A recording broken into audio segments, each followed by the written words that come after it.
అందరికీ నమస్కారం. ఈ వీడియోలో మీకు ఫోటో ద్వారా వశీకరణం ఏ విధంగా చేసుకోవాలి అనేది ఈ వీడియోలో మీకు వివరించడం జరుగుతుంది.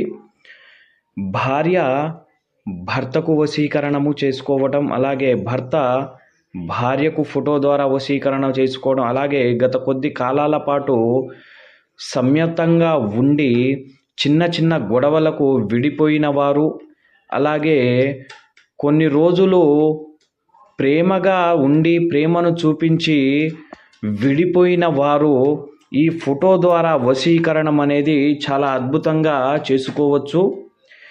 ఈ వశీకరణానికి ఈ మంత్రము దాత్రిదేవే నమస్తుభ్యం సర్వపాపక్షయంకరే పుత్రాందేహి మహాప్రాజ్ఞే యశోదేవి బలమచే ప్రజ్ఞాం వేదాంచ సౌభాగ్యం విష్ణుభక్తించ శాశ్వతం నిరోగ కుర్మం నిత్యం నిశ్చాచ కురు సర్వదా.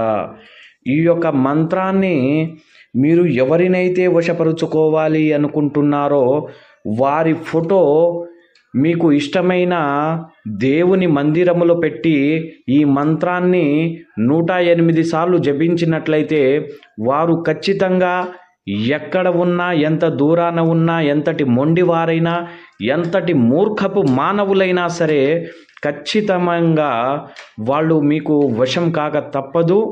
అలాగే ఇలా చేసినా కూడా మీకు వశం కాని పక్షాన మీకు కనిపిస్తున్న ఈ నెంబరుకు ఫోన్ చేసి సలహాలు తీసుకోవచ్చు.